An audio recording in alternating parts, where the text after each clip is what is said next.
Hello, everybody. I'm Juliet Jacobsen, and you are in my talk, Misunderstandings about Prognosis, an approach for the patient who does not seem to understand what was said.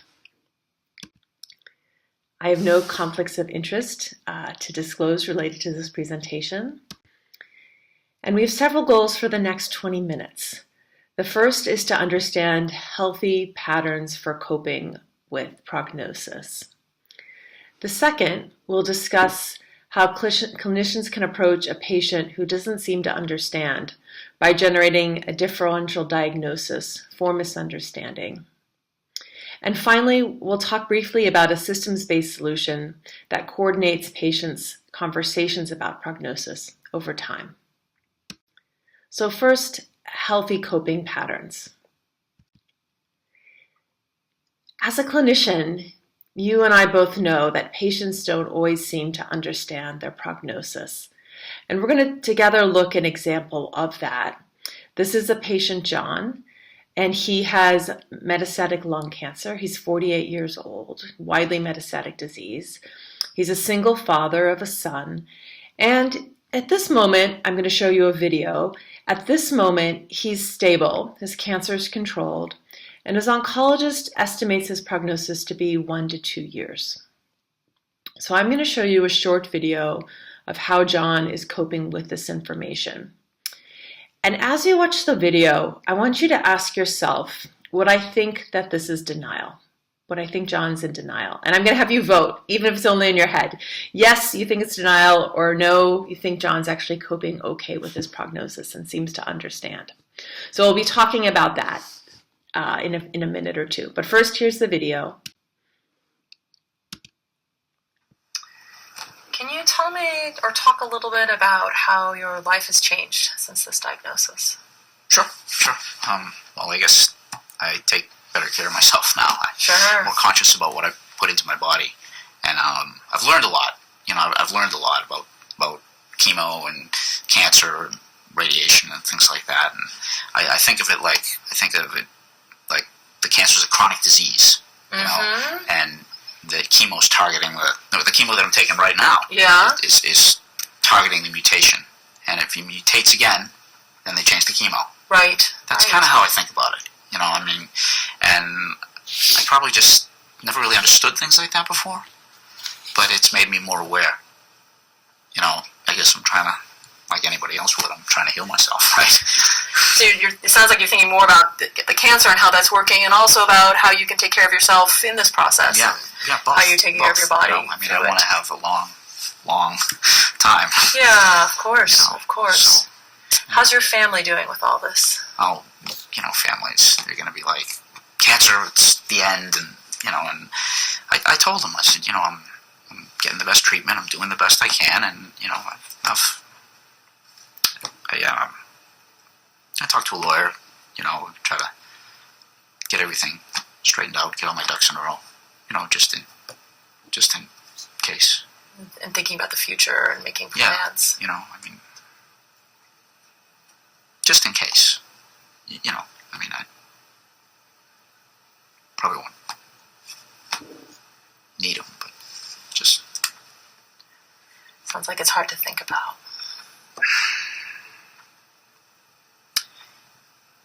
Yeah, it's tough a little bit to think about sometimes.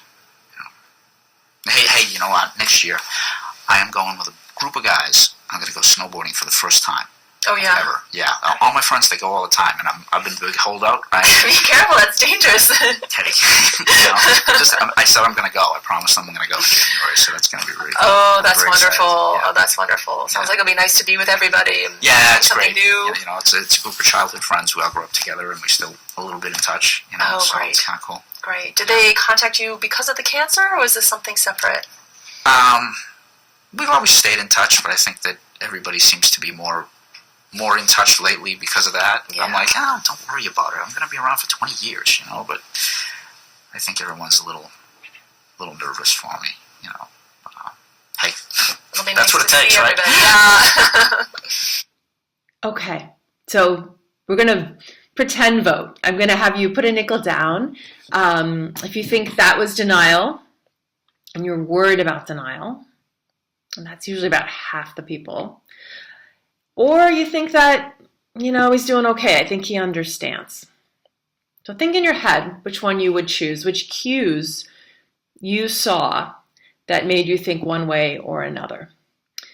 And the reason why I show this video is because we often walk into patients' rooms and we're looking at the cues. We're trying to figure out how much does this patient understand, because with that understanding, I'm going to have a conversation to hopefully deepen an understanding, and I want to know where to begin. And sometimes patients can give very confusing mixed cues. In fact, they often can. John gives mixed cues. So there's signs that make it seem like he doesn't understand. The 20 years is an obvious one. You could imagine an intern walking into a room with the intent of having a conversation with this patient about what lies ahead in the next couple years, and the patient says 20 years, and it's really hard to begin a different conversation. It's hard to begin at all when someone has expectations that seem so different from what is the most likely course. So the 20 years is one cue that makes it seem that he doesn't understand. Another cue is this idea that he's going to manage his cancer like a chronic illness. And if the cancer changes, then they change the treatment. And that's how he's thinking of it. He's thinking about it in terms of years and years and years, and not just 1 or 2 years.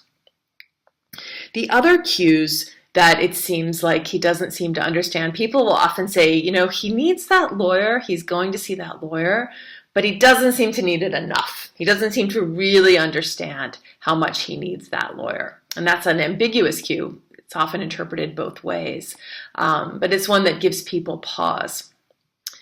The final cue that gives people pause about how much this patient understands is the way he reacts when he seems to get emotionally overwhelmed.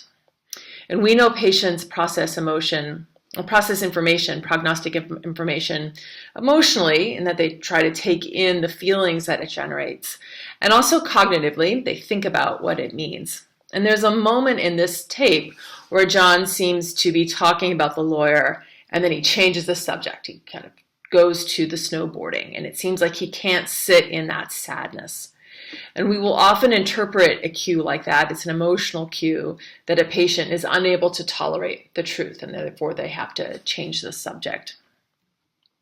So those are the cues that make people worry. They make people worry that this patient's in denial, that he wasn't told, that he doesn't understand.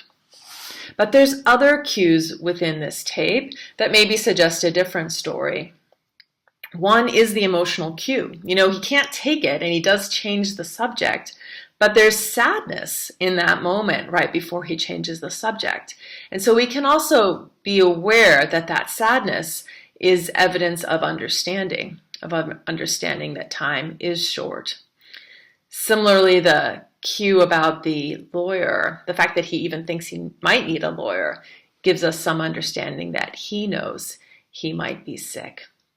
And then finally, people will often say, the snowboarding, it seems like he's changing the subject, but he's changing the subject to something very meaningful, this connection that he's had with his friends. It feels like a bucket list item. He says, I always wanted to go, and now I'm going to go do it. And so there's another sense that moment is about him actually understanding more deeply what is happening to him in his body and his prognosis. So the problem is we walk into rooms with patients who give us mixed cues all the time. And we're trying to figure out, what does this mean? Do they really understand? Were they really told? How do I begin my next conversation with all of these mixed cues? And so I'm going to give you a model that's helped me interpret these cues and know where to begin a conversation. And that's this model of a pendulum. And this comes from work of Avery Weissman, who was a psychiatrist in Boston. And he had this idea of middle knowledge, that patients can both know and not know their prognosis. And that's what we see with John. So he has times of optimism and hope. He's hoping for 20 years. He's hoping the cancer can be controlled with multiple different types of treatment, that he can snowboard, without worrying about breaking his bones because he has metastatic lung disease. So there are these moments of optimism and hope. And then there's also times of worry and realism, times when he gets the lawyer, times when he feels sad. And that coping with illness is really this oscillation back and forth, because we can't sit in the worry and the realism all the time. As humans, we can't be sad all the time. We need to oscillate and modulate that experience with hope. And with this model, hope or denial, whatever you want to call it, times when you're not in the realism is really a healthy part of coping. And what we teach clinicians is, as long as a patient is swinging towards realism, as long as there's moments of worry, then the hope is healthy and normal. And I often say, I just kind of let it pass over my shoulder. And I'm anchoring my conversation. I'm deciding where to begin my conversation by how realistic a patient can be, and in those moments of realism. And that's how we follow the patient's cues to begin a conversation.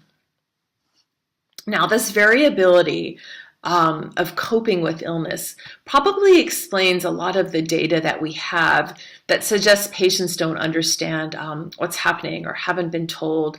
Some data that's pretty common is this sense of misunderstanding around diagnosis. So this data comes from patients who have metastatic non-small cell lung cancer, who are actually randomized to a trial where they're having early integrated palliative care. And they're filling out surveys after that randomization. And they're saying what they understand about their illness. And 68% of those patients who are metastatic disease randomized to palliative care early are saying that their cancer is curable. And 69% are saying the goal of the therapies is to get rid of all the cancer. And so when we ask patients in one moment what they understand, we'll often measure the optimism. But if you have a sense of the model, and if you have some sense in these patients' case that they actually probably have a much deeper understanding, having been randomized to a trial of early integrated palliative care, you can use that pendulum model to interpret some of these optimistic moments or these hopeful moments.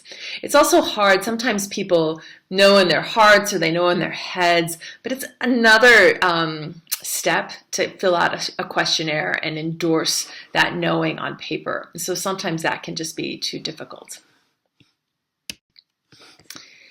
And this variability in understanding that we have with the pendulum model often, I think, explains also some communication discrepancies that we see in other parts of our literature. This is literature where they had a patient and a clinician in a room, and the clinician gave the patient information. They either said the illness was terminal or they actually told life expectancy. And then they both came out of the room, and the surveyors measured kind of what the patient thought happened and what the clinician thought happened. And in these cases, there was this massive discrepancy. 48% of the time, there was disagreement where the clinician said, oh no, I told them the diagnosis was terminal, and the patient didn't remember that. Or 23% of the time, the clinician said, I said the life expectancy, and the patient didn't remember. And so when I look at data like this, I remember the pendulum and this oscillation back and forth, and I think it helps explain some of the confusion that we see in the literature. So now we're going to talk about these patients, these confusing patients, and how we can approach them with curiosity by generating a differential diagnosis for what might be happening. So when a patient doesn't seem to understand, it's helpful to generate a differential diagnosis. I've told you that there's this pendulum model and people swing back and forth, and even when they do know, they seem to not know sometimes, and that's healthy and normal. But there's often more going on. And so one thing we do is we make a differential diagnosis for the patient. Why does this patient not seem to understand? And the other thing that's helpful is generating a different differential diagnosis for the patient's other clinicians. What did they really say to the patient? And maybe more importantly, how did they say it? So why does the patient not seem to understand? Lots and lots of reasons. Maybe cognitively, the patient isn't able to take in that information. Maybe it was communicated poorly. Maybe there was a language barrier. Maybe the patient has some delirium and is a little bit confused. Maybe they're just emotionally unable to process it. Maybe they're in shock. Maybe it's new news that they weren't expecting, and it's disbelief. And we know that the cortex goes offline when emotions get really, really primed. And so maybe they just actually couldn't take in the information and remember it. Separate from the pendulum, the pendulum is how we process information after we've been able to take it in a little while, and we're living with it for days and weeks and months and years, and patients will go back and forth trying to digest that information. But sometimes initially it's just too hard to take in. Sometimes people seem to not understand because they're testing the consistency of information. So maybe one doctor told you that the cancer wasn't curable, but they may ask the next one just to see if they get the same information. Maybe that doctor has a different solution, different information for their problem, a better information. Maybe patients seem like they don't understand because they're avoiding the discussion. Maybe there's family or friends in the room who they don't want to have the information. Or maybe the patient wasn't told. And that's always a possibility, but I would say that there's often lots more going on than simply the patient not being told the information. So then, once we've thought about why does this patient not seem to understand, it's also helpful to think about the clinician and what the clinician really said to the patient, because how the clinician conveys information will impact how the patient understands it. So sometimes the patient might not be able to process information that was really given clearly. We sit in rooms sometimes and watch clinicians give very clear information to patients that they simply cannot believe and cannot take in. Alternatively, we've sat in other rooms and sometimes the news isn't clearly explained. Clinicians can use a lot of jargon. They can be vague and use euphemisms, and that can confuse the message for the patient. Sometimes clinicians tell the patient the information, but then patients become very sad or distressed, and then there's some backpedaling.